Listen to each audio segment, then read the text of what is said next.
Boa tarde a todos. Sejam bem-vindos no Centro Espírita Casa do Caminho Santana, que sempre está aberto para nos receber. A gente que vem de fora, aquela correria, tanta coisa na cabeça, aqui é um momento para nós, né? Um momento de troca de experiências, aprendizado e, acima de tudo, assimilação, né? Dos conceitos tão importantes para nós. Antes de mais nada, a gente vai dar os recadinhos, dizendo que essa casa está aberta, não só para as palestras que acontecem todos os dias, o passe, plantão de atendimento, sempre meia hora antes, mas também tem os cursos, tem evangelização. Então, quem quiser mais informações, tem no site, também tem a gente que pode estar orientando melhor. E agradecemos sempre quem pode colaborar com as cestas básicas, são 80 famílias. A gente lembra sempre, porque é normal a gente vir para cá e nem lembrar, né? Aí, na outra semana, então, vamos lá na nossa despensa, no nosso armário, aquele quilo de alimento que às vezes está como supérfluo na nossa mesa e vai fazer, né? É o necessário na mesa de tantas pessoas. Então, agradecemos aqueles que colaboram. Vamos continuar pedindo sempre, porque é necessário. A gente sozinho não consegue, né? Então, 80 famílias necessitadas, que também pedem porque precisam. Então, a gente que está na doutrina sabe quanto é importante a ajuda, a caridade, né? Então, de pouquinho em pouquinho, a gente consegue fazer essa força, essa união. E como nós estamos aqui, nesse ambiente preparado com tanto carinho, nós vamos também nos colocando naquela condição de internalizar, olhar para nós mesmos, cerrando levemente nossos olhos, buscando a calma, o equilíbrio. E é com esse sentimento de paz e gratidão que nós vamos elevar o nosso pensamento ao Pai, Criador de tudo e de todos, agradecendo por estarmos aqui, nesse planeta escola, nesse planeta que nos coloca no caminho da verdade, seguindo rumo à perfeição, assim como falou e fala Jesus todos os dias conosco. E nessa situação de plenitude, de amor, nós vamos também agradecendo a toda a espiritualidade que está aqui conosco, que vem preparando esse ambiente há muito tempo para nos receber, e que cada um possa receber, desde já, tudo aquilo que veio buscar, tudo aquilo que merece. E assim nós vamos iniciando a palestra dessa tarde, que a nossa querida Leda fará. Reencarnação sem acomodação. Boa sorte. Boa tarde a todos, queridos, né? Como disse a Sandra, todos são muito bem-vindos na nossa Casa do Caminho Santana. E esse tema é para uma grande reflexão, e nos é trazido o estudo do Livro dos Espíritos, que é um livro especialmente de estudo, né? O tema, a reencarnação sem acomodação. Então, a gente fala que um dos pilares da doutrina espírita, que os próprios espíritos nos trouxeram, é a gente saber entender a misericórdia de Deus. Por consequência dessa misericórdia, a doutrina espírita nos fala da reencarnação. E essa reencarnação veio sendo muito bem explicada por também um dos pilares da doutrina espírita, que é a comunicabilidade do nosso plano material com a espiritualidade, ou seja, a comunicação com os espíritos. Então, com esses pilares, né, Allan Kardec nos faz esse estudo da reencarnação. Muito bem, reencarnação, voltar à carne, né? Voltar a ter uma nova vida, um novo corpo, o mesmo espírito voltando ali num novo corpo. Agora, quando eu penso na reencarnação, será que para por aí esses pilares? Eu acredito a lei da causa e efeito, que interfere na reencarnação, a misericórdia de Deus.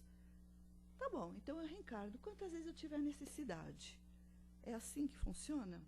Se eu pensar assim, é uma reencarnação com acomodação. Eu tenho o tempo que eu precisar, realmente eu tenho. Quantas vidas eu precisar, o Criador vai me dando, de formas e formas variadas, diferentes, com aqueles que eu necessito aprender ao meu lado, eu vou tendo. Mas se eu puser um ponto final nesse meu pensamento, é um desculpismo, ou seja, é uma estagnação, é uma acomodação. Então, a doutrina espírita nos transporta a mais além dessa acomodação. Essa reencarnação sem desculpismo. Porque quando nós entendemos a reencarnação, ou seja, o voltar à carne, mas eu sou assim porque, sabe, lá atrás, lá no passado, aconteceu isso comigo. Eu não me dou bem com fulano ou cicrano, porque ele deve ter me feito alguma coisa. Então, essa é a reencarnação com acomodação, com desculpismo, quando eu dou desculpa para tudo, porque aí eu coloco um ponto final. Mas a doutrina espírita, o estudo desse livro dos espíritos, ele vai além. Tem que superar essa acomodação. Ou seja, aproveitar o tempo, porque a reencarnação, ela tem um objetivo. Qual é o objetivo? É o nosso progresso espiritual, é a lei divina e natural, a lei do progresso. Então, urge que eu aproveite esse tempo, porque é um período, estando aqui na carne, do nascimento até a morte, é um período muito importante na existência do espírito. Porque na espiritualidade, eu tenho a teoria, os ensinamentos, eu participo, eu tenho uma outra visão diferenciada quando estou fora da carne. Mas a prática é que é o progresso, é quando eu estou aqui na Terra, vivenciando com os meus pares, por necessidade. Então, aí que funciona. Então, a gente pensou assim, vamos comparar a nossa reencarnação com um hospital. A gente fala que a Terra é uma escola e um hospital também. Não deixa de ser um hospital de almas, né? Porque a maioria de nós reencarna para nos curarmos de algum mal. Não é assim? Algum mal, alguma coisa que não está bem. Ou exceção feita aos missionários, que vêm para auxiliar os outros. Na maioria de nós não é o nosso caso. A gente vem como um doente para um hospital. Qual é o procedimento quando eu chego num pronto atendimento, num hospital? Existe todo tipo de doente num pronto atendimento. Então, eu vou comparar esse pronto atendimento do hospital com o meu projeto reencarnatório, com os mentores, com os missionários de Deus que estão me ajudando na reencarnação. Então, eles vão selecionar a minha dificuldade, a minha necessidade. Eu vou ter que preencher uma guia de internação. Não é assim, eu chego no hospital, eu tenho que dar nome, tem todo, eu preciso dar um histórico. Eu estou me sentindo assim porque o que aconteceu? Por que eu estou com febre? Por que algo aconteceu? Então, eu vou preencher essa guia. Alguns pacientes não têm nem condição de preencher essa guia. É tão assim, estão tão numa infância espiritual que nesse projeto reencarnatório não tem nem a possibilidade de colaborar junto com os mentores espirituais. Mas existem aqueles casos que são gravíssimos. Então, os casos muito graves no hospital, o que acontece? Eles vão para a internação. Mais do que a internação, vão para o isolamento, porque tem que separar dos outros. Quando nós chegamos aqui no planeta também, existem aqueles casos que têm que ser separados daqueles que causaram mal no passado. Tem que ser separado. Então, se vê mais ou menos isolado daqueles outros que colaboraram com a sua queda no passado. Está dando para entender essa comparação? Outro caso, outro tipo de doente no hospital, que a maioria é de média gravidade. Aqueles gravíssimos, tem os que têm que ser isolados, tem os de média gravidade, que não precisam nem ser internados, mas que tem que ter uma medicação contínua, que é a maioria dos nossos casos. Então, a gente, junto com os nossos mensageiros, com aqueles que nos auxiliam na reencarnação, eles nos mostram que nós podemos ficar em casa, assim, naquele nosso meio, mesmo no meio que nós falhamos, porque a falha não foi tão grave assim, mas que nós temos que ter uma medicação contínua. E tem aqueles casos mais leves, né? Esses são mais suaves, como também grande parte de nós, que não precisa ficar internado também, como os de média gravidade, podem ficar em casa com uma medicação esporádica. O que seria essa medicação? No hospital, às vezes o soro, a internação, às vezes um choque, enfim, uma indução ao coma, nos casos gravíssimos. Uma leve, uma injeção, e uma mediana, às vezes um tratamento um pouco mais severo. E para nós, a medicação espiritual, quando nós estamos nesse hospital da Terra entrando, qual é a nossa medicação? São aqueles acertos que a vida, através dos mentores, através da permissão divina, nos oferece como desafios para quê? Para que nós possamos trilhar no caminho certo. Então, são esses desafios que a vida dá. Algumas vezes, elas vêm em forma de doença, em forma de dificuldade nos relacionamentos, em forma, quantas vezes, daquela tristeza que eu busco uma causa e não encontro. Então, essa é a minha doença. E junto com essa doença, com esses meus desafios espirituais, vem o remédio também. Porque a vida não me apresenta só essa parte da doença. A vida me apresenta também como cuidar dessa doença.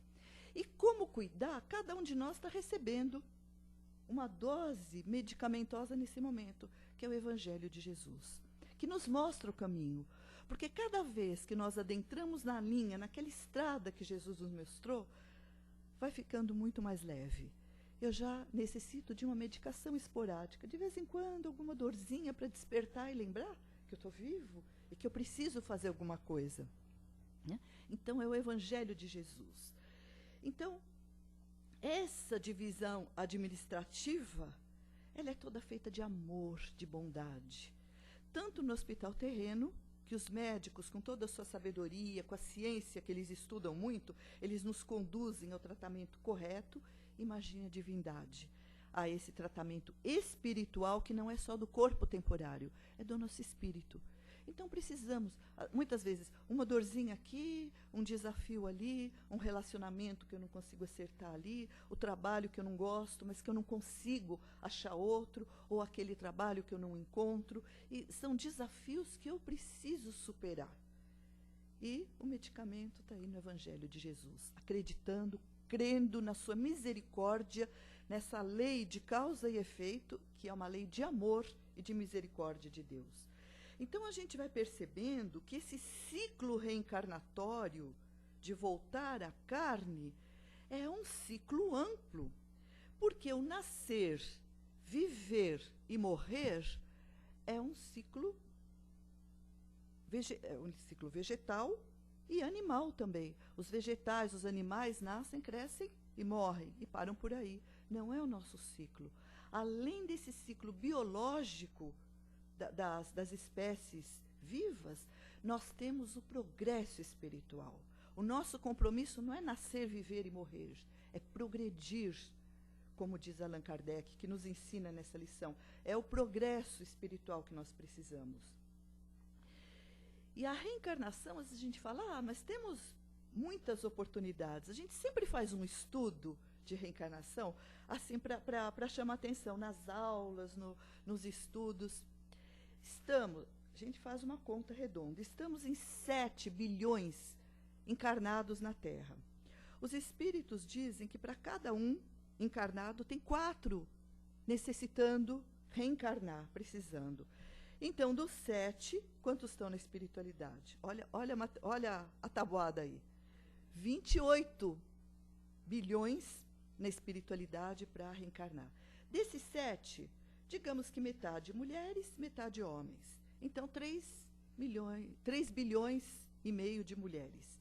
Dessas mulheres que nós conhecemos, menos de uma terça parte está apta a receber espíritos a ser mãe, pela idade, por condições, enfim. Reduziríamos a 1 bilhão que estão aptas a receber espíritos. Então, 1 bilhão para receber e 28 bilhões para chegar. Então, como a gente não pode pôr ponto final aí, porque não é uma lei matemática a lei de Deus, é uma lei de amor e de misericórdia. Além de tudo isso, de toda essa espera que às vezes se dá em séculos séculos para poder acontecer essa reencarnação, porque tem que vir os pais, tem que vir aqueles que necessitam se agrupar aqui na Terra, né? Tem tudo isso. Então, precisa, imagina, e essa fila na espiritualidade não tem cartão preferencial, não adianta estar na melhor idade, não adianta ter um bebê no colo, nada disso. Fingir que não está bem, sentar numa cadeira de roda, não funciona. É a lei de Deus. Então, a gente ouve falar assim, puxa, eu não pedi para nascer. A gente não pede, a gente implora, a gente espera.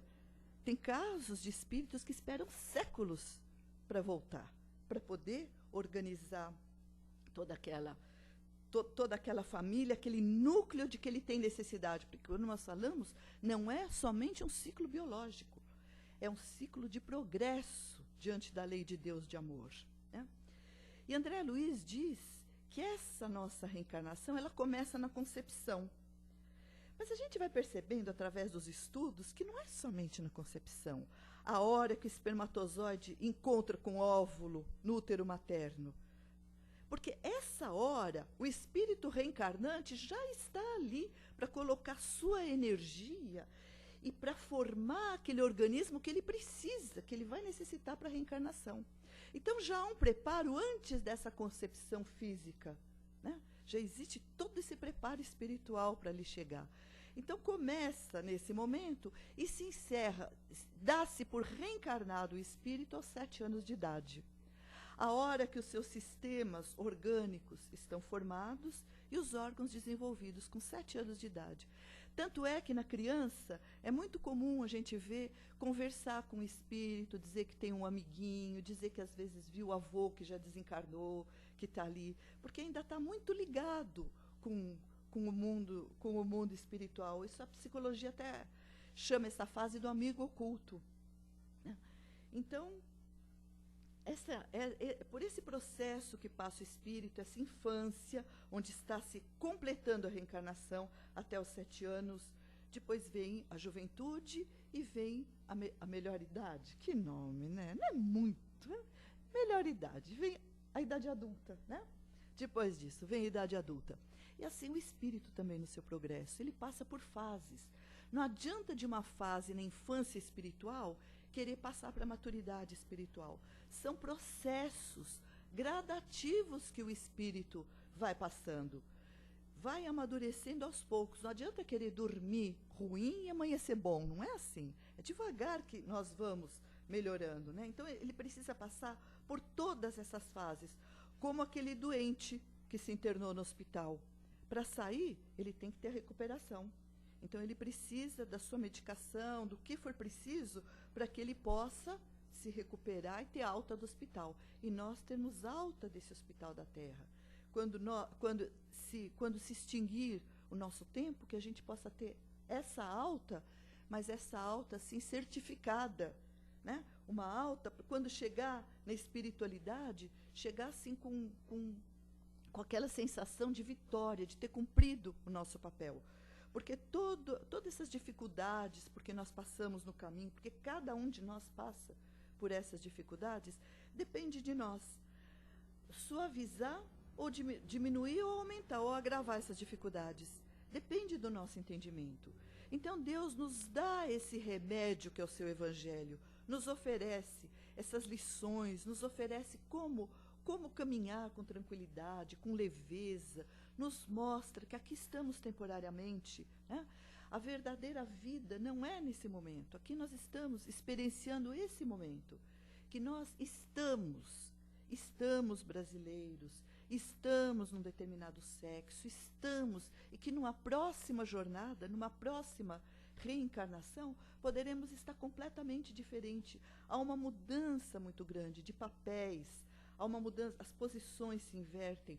Hoje eu tenho muito poder, eu domino, mas se eu falhei no poder, eu volto numa condição muito humilde, muito submissa. Por quê? Porque se eu falhei na saúde, eu volto numa condição de necessitar de cuidados maiores na saúde.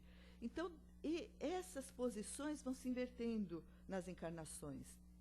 a gente percebe que mesmo essas posições de liderança e de poder, elas são tão efêmeras na Terra. Quando a gente comparar Jesus com Herodes, né? Jesus com Herodes. Herodes era rei da Judéia e Jesus um carpinteiro. Então não precisa dizer mais nada, né? Então hoje sabe com quem você está falando? Eu não sei se vocês já ouviram aquele filósofo Mário Sérgio Cortella. Já ouviram? Quando ele fala do universo, da expansão do universo, que é... Quando alguém pergunta, sabe com quem você está falando? Ele fala, você tem tempo? Você tem tempo para eu responder? Porque assim, nós somos uma poeirinha diante da lei de Deus, né? Que é cuidada com muito carinho, e que Ele conhece cada um, as fibras mais íntimas da nossa alma, Deus conhece e sabe das nossas necessidades, das nossas tendências, né? Então, esses equívocos que muitas vezes cometemos, quando chegamos na espiritualidade, às vezes o espírito se envergonha do que fez. Puxa vida, por que eu não aproveitei melhor essa minha encarnação? Por que eu me acomodei, né? Podia ter passado essa encarnação sem acomodação. Então, Allan Kardec, não no Livro dos Espíritos, mas estudando lá o Céu e Inferno, no Código Penal da Vida Futura, ele diz o seguinte, isso não é Allan Kardec, os espíritos que disseram para Allan Kardec, o espírito sofre na vida espiritual as consequências de todas as imperfeições de que não se libertou durante a vida corpórea. Quer dizer, que eu não me libertei aqui, tudo bem, sofrerei isso. Seu estado feliz ou infeliz é inerente à sua depuração.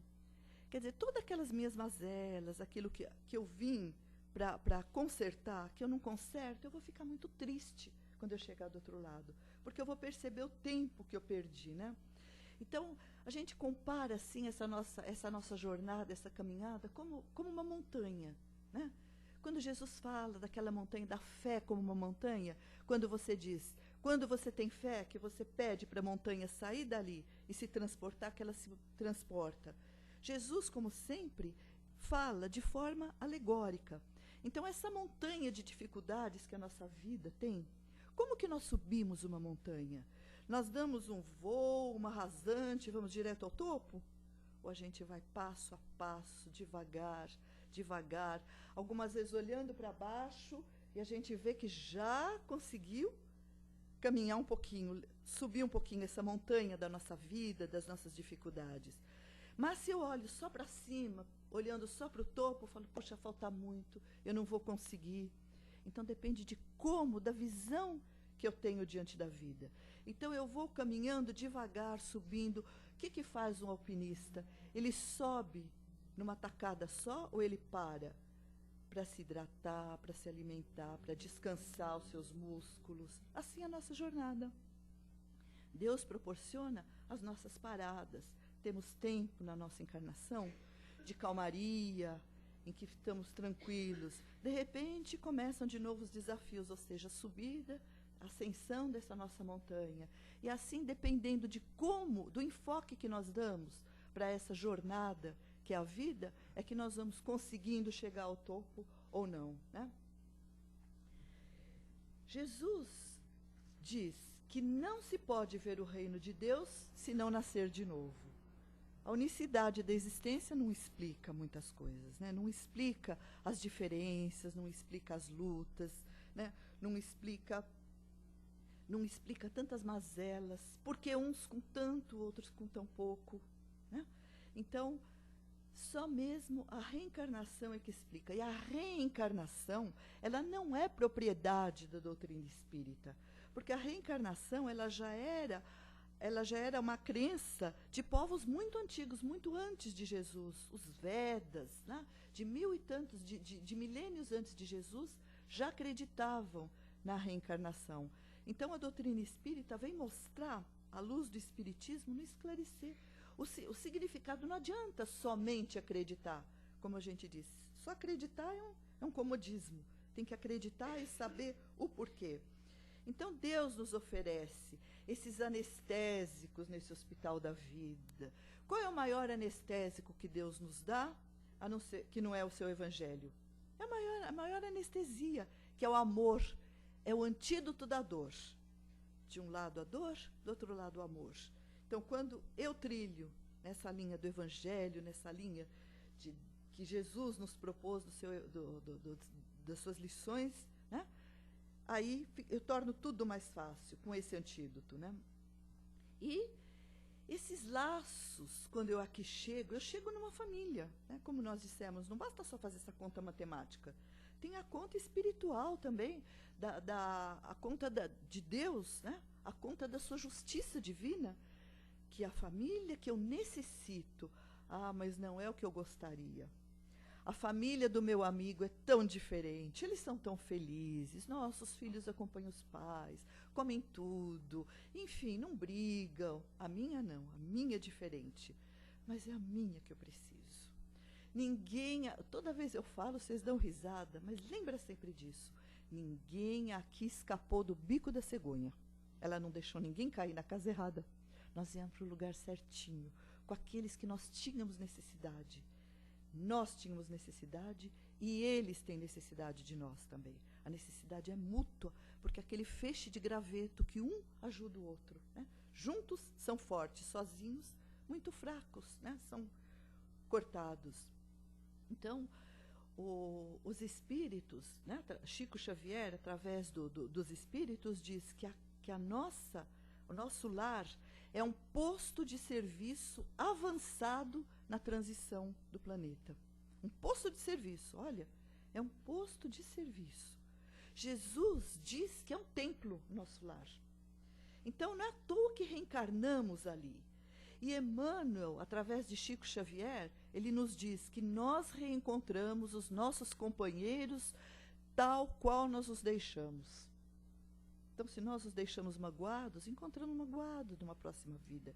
Então, nós estamos aqui para reverter essa mágoa, para melhorar, para modificar isso que foi feito no passado. E tem um exemplo, quando a gente fala de reencarnação, para a gente entender bem. Que a gente fala, puxa vida, mas que sentido faz eu reencarnar se eu não me lembro nada do passado, do que eu fui, com quem eu estou? Eu só sei que alguns eu gosto mais, outros menos, outros eu não posso nem ver. Então, o André Luiz, aquele autor do Nosso Lar, que todo mundo conhece, ele tem uma série de livros. No livro Missionários da Luz, ele trata exatamente de casos de reencarnação. E André Luiz faz um estudo de um caso de reencarnação, um caso verídico de reencarnação, que é a reencarnação de Segismundo. Era uma família, a Raquel e o Adelino, um casal que se gostavam. E tinha esse terceiro elemento, que era o Segismundo, que era apaixonado pela Raquel. Como a Raquel era apaixonada pelo Adelino, o casal se dava bem, o que acontece? Para ele ter o caminho livre, ele assassina o Adelino. Assassina o Adelino, então vê o caminho livre. Na cabeça dele, ele veria o caminho livre. Mas só que, como nós dizemos, o tiro saiu pela culatra. Não aconteceu isso. A Raquel... Ela foi parar num prostíbulo, né? Ficou completamente desorientada, foi parar num prostíbulo. O Adelino desencarna com muita raiva, com muito ódio, e o Segismundo enlouqueceu de ver a Raquel naquele estado, porque o que ele achava que ele fosse conquistá-la, ele perdeu.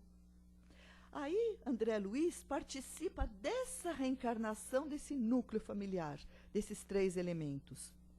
Então, voltarão juntos, Raquel e Adelino como casal, como pais, e o Segismundo, ele iria reencarnar como filho.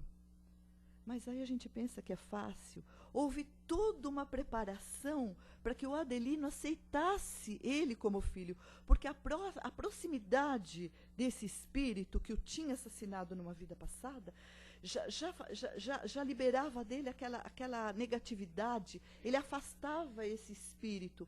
Inclusive, André Luiz conta nos seus estudos que a própria produção de espermatozoides dele, do Adelino, ela era comprometida pela possibilidade de receber o Segismundo como filho, que tinha sido anterior, o seu anterior inimigo, assassino, seu anterior assassino. Então, olha a lei divina como que é. Então, houve toda uma preparação, teve que haver todo um perdão na espiritualidade. Para quê? Para que ele pudesse fisicamente voltar ao normal, ter condições de reproduzir, aceitar o Adelino como filho, isso tudo com espíritos que tinham sido avós da Raquel, para amenizar todo esse ambiente. Muito bem. E a reencarnação, ele já tinha um filho maior, né? Um filhinho maior, e chega e Segismundo reencarna. Para aí o estudo de André Luiz, e fala que houve a reencarnação de Segismundo. Mas se a gente for pensar e for avançar um pouquinho mais esse estudo da reencarnação, imagine Segismundo crescendo, né? Passando por essa fase, como nós falamos, de completar realmente a reencarnação, de 7, 8 anos. Qual seria a reação dele para com o pai? Dá uma paradinha para a gente pensar. Ele tinha assassinado o pai numa outra vida. Qual seria a reação dele? É o filho. Querido da Raquel, porque ele amava a Raquel. Agora, imagina aquelas sensações quando você olha alguém de cobrança. Parece que está me cobrando. Parece que eu estou devendo alguma coisa. É? É ou não é? Aí, por esse estudo feito por André Luiz, vem aquela questão. Por que a gente não lembra do passado? Será que a lei de Deus é perfeita? Por que a gente não lembra com quem está junto? Eu só tenho essa energia, eu sinto que uns eu gosto mais, outros menos, outros nem tanto, outros eu preciso trabalhar muito, muita oração para poder aceitar. Às vezes nem amar, aceitar. Por quê? Se não aconteceu nada no presente, nós vamos buscar lá atrás. Então, Jesus nos recomenda: reconcilia-te com teu irmão enquanto ainda estás a caminho com ele.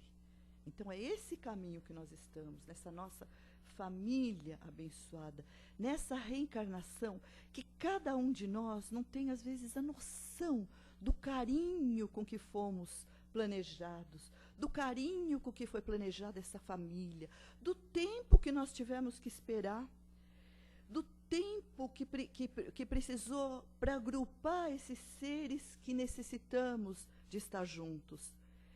E às vezes a gente acomoda e se distrai, como diz o espírito Joana de Ângeles, e se distrai e deixa o tempo passar. Eu vou ter tempo? Mas será que eu vou ter tempo? Sabendo, né? Às vezes os espíritos, durante o sono físico, eles nos levam a lugares melhores, a mundos felizes em que nós temos a condição espiritual de frequentar. Eles nos levam durante esse sono físico para mostrar: olha o que vocês estão perdendo, anda, acelera, anda rápido, porque é importante se ressarcir de tudo, é importante estar bem, caminhar, para que vocês possam desfrutar de tudo isso. Não tem manhãs que a gente acorda super bem e que fala que tem vontade de voltar para a cama e de dormir mais um pouquinho, de lugares lindos. É isso que eles nos mostram. É isso que eles nos mostram. Não se acomoda, anda. Não precisa de acomodação, vamos. Nós estamos aqui, olha o nosso remédio, né? Nós estamos nesse hospital divino que é a Terra, esse hospital que o Pai nos oferece com tanto carinho para a cura das nossas almas, né? Então importa que a gente tome o remédio na dose certa e que acima de tudo, a gente tome o remédio com gratidão. Porque aquele remédio amargo, a gente sabe que é o que cura. Mas aquele remédio que eu tomo resmungando, ai, mas que coisa, não precisava disso, não precisava, ele não faz efeito, a gente sabe disso. É comprovado cientificamente que se o paciente não se ajuda, a medicina não faz nada por ele. A primeira cura está em nós, dentro de nós. E assim nós, nesse hospital de almas, nós temos que fazer como o AA. Não são os alcoólicos anônimos, não. São os doentes da alma, né? O AA. Agradecer e abençoar. Que Jesus nos abençoe.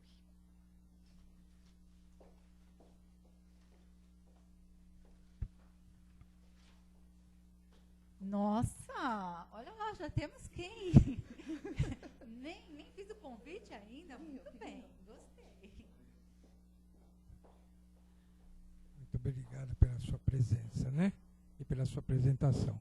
Eu sinto que é uma bênção aqueles que não sabem do passado. Porque conviver sabendo outras encarnações, você tem que lidar com várias dificuldades.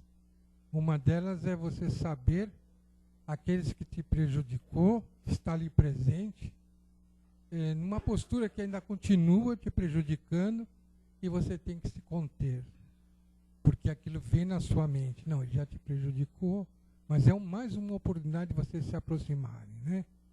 E também você sente aqueles que estão com você introduzido na sua família ou na sua parentela, que você tem que, vou dizer isso, engolir como um sapo. Ou seja, você não queria que ele estivesse ali naquele meio. Mas como você ama aquela pessoa que o introduziu, você o aceita. Claro. E luta com todas as forças, né? Então, eu acho que é uma bênção aqueles que falam isso daí. Ah, eu não lembro. Puxa, eles não sabem como são abençoados. Obrigada da colaboração, é isso mesmo. É uma bênção mesmo. Imagina, porque seria duplamente difícil, né? Seria potencializar, né, o seu perdão, se você soubesse que ele te fez, está ali diante de você, e você teria um remorso, se você tivesse feito alguma coisa a ele, você teria o remorso. Por isso a lei de Deus é perfeita, né? A lei de Deus é perfeita. E quantos casos que vão buscar, através de terapias de vida passada, né? Vai buscar por curiosidade, saber o que foi, como foi. Quantos e quantos casos que têm problemas sérios com isso, de adentrar a uma situação que o Pai vedou para nós, para o nosso progresso, para o nosso benefício, e a gente, por curiosidade, for tentar saber quem foi, quem não foi, não interessa. Interessa fazer o bem. E aqueles que a gente tem aquela dificuldade maior, às vezes na proximidade, uma oração. Ontem mesmo na aula, alguém estava dizendo, né, falando assim da dificuldade de um companheiro de trabalho muito, assim, muito firme, muito, não conseguia ir, oh meu Deus, muito severo, muito inflexível, né, muito inflexível, não conseguia chegar a ele e conversar, foi através da prece. A prece de longe, porque a prece, ela tem esse poder, essa imantação, ela quebra essas amarras que tem e você consegue chegar. Então, esses que estão ao nosso lado, é isso, é fazer, quando não a palavra, a presença física, através da oração.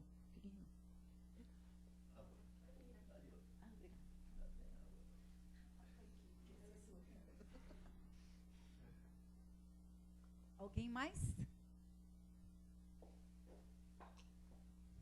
Oi, Helena. Então, até os 7 anos eu não entendi direito. Eu fiz escola de médicos no primeiro ano com a Tânia Reginato e tal, mas explicou, mas acho que eu esqueci. Porque tudo é tão perfeito pela lei de Deus. Por que até os 7 anos a gente, você disse que a gente pode até ver e tem essa mobilidade? Não entendi direito. Então, isso, André Luiz traz para a gente esse estudo, né, que a reencarnação só está completa aos 7 anos. Você está reencarnando até os 7 anos. Por quê? Porque está formando os órgãos, eles estão se formando, todo o seu sistema, né? O seu sistema do físico, do corpo físico, está sendo formado, né? Então, ele traz essa informação para nós. Mesma coisa que a desencarnação. Não é que morre e secciona o laço aí. Às vezes demora tempos, dependendo do espírito, para se desprender. Então, cada caso é um caso. Tem espíritos que são mais precoces, outros demoram mais. Mas eles estão até... Porque imagina, ele é ligado, o perispírito é ligado ao nosso corpo, célula a célula. É difícil, numa palestra, colocar estudo, fica meio... né? O perispírito, porque você imagina, no plano espiritual, né, o espírito tem o tamanho que nós temos. Para reencarnar, chegar na célula ovo, imagina miniaturização. Miniaturização. Obrigada. né? Para chegar naquele estado que começa como um batráquio, como um peixinho, né? Nos primeiros dias, nos primeiros meses, né? Para diminuir, que é mais fácil, desse jeito, para diminuir desse jeito. E depois ele é religado, o perispírito, célula a célula. Então, você imagina, é um processo demorado, é um processo de anos a reencarnação, de anos. Para ele, porque esse corpo já está planejado, né? Mas essas células vão se formando, vão se ligando, né? Para que possa ter aquele organismo de que ele necessita, né? Com as dificuldades, com as facilidades, com tudo aquilo, né? Entrando a genética também, tem a parte da genética que influi, e em alguns casos até não, né? Que a gente tem estudos aí, tem casos que às vezes gêmeos, que aconteceu, acho que foi na Inglaterra, gêmeos univitelíneos, que um nasceu branco e o outro preto, do mesmo pai e da mesma mãe, para mostrar, olha a lei de Deus aí, não é dos homens. A genética é uma parte, mas a parte espiritual, a parte do perispírito, da necessidade do perispírito, algumas malformações, algumas necessidades, está tudo presente ali. Então, vai se desenvolvendo ao longo desses 7 anos.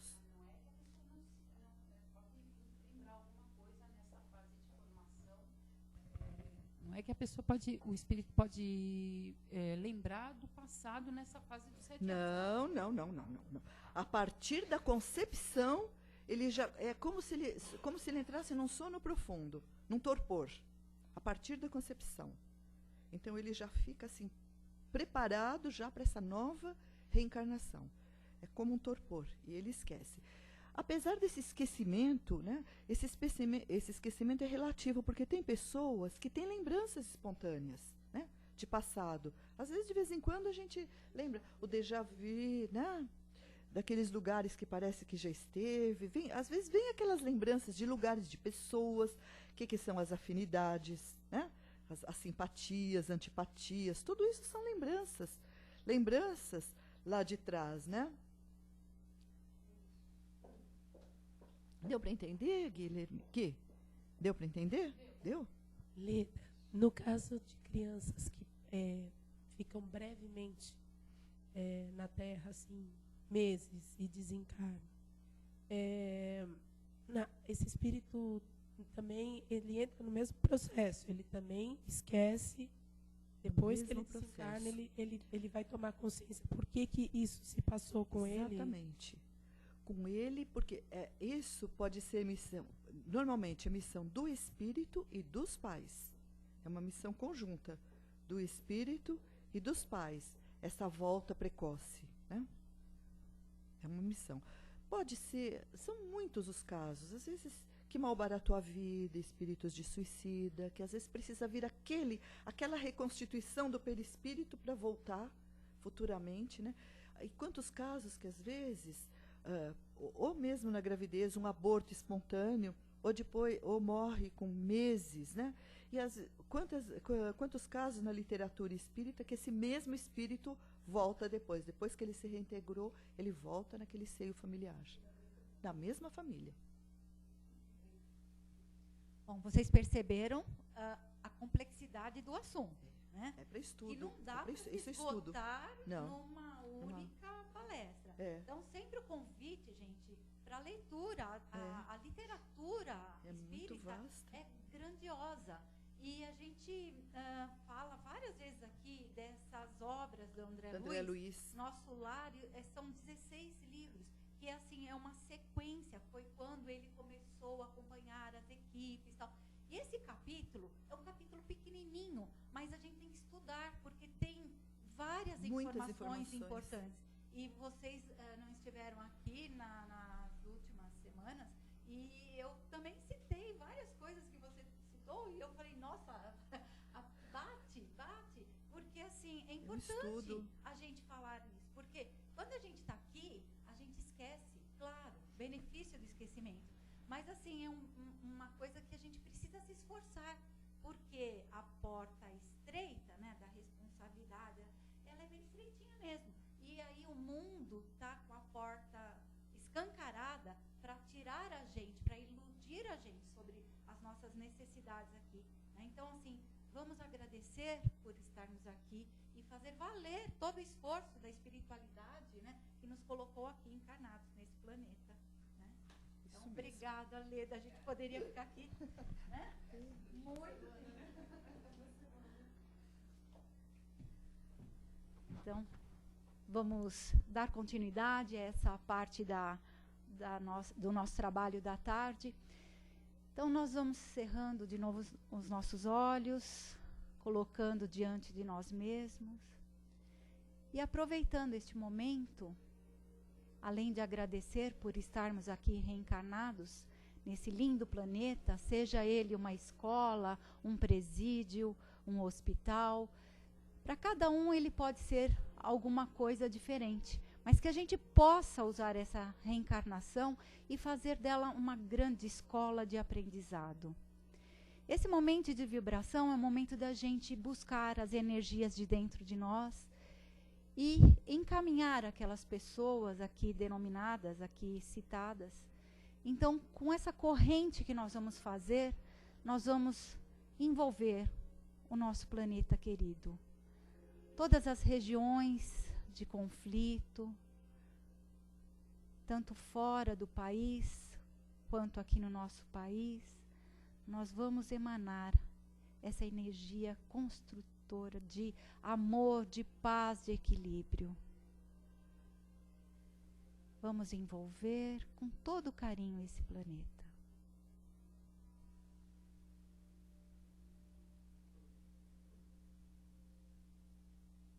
Dessa mesma forma carinhosa, nós vamos envolver os lares em desequilíbrio, onde há discórdias, doenças, tanto físicas quanto espirituais. As famílias que fazem parte dessa renovação do espírito, desse aprendizado, que as pessoas comecem a se entender, que as pessoas comecem a ter consciência da parte que faz de diferença ou não no planeta. Então vamos sim fazer a nossa diferença. Vamos envolver todas as criaturas desses núcleos familiares com compreensão e com paz.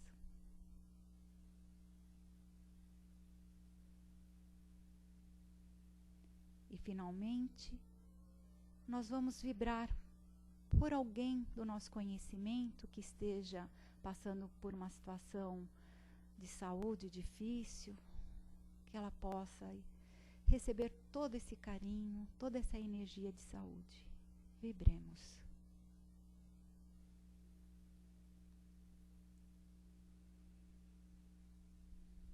E assim nós vamos agradecendo mais uma tarde de estudo, que nós possamos sair daqui bem melhores quando chegamos, levando tudo aquilo que a gente aprendeu para os nossos lares, para as pessoas do nosso conhecimento, que possamos ser sempre multiplicadores. Obrigada a todos pela presença, que assim seja, graças a Deus. Vamos permanecer da mesma forma, focados, até a gente preparar a sala para os passes.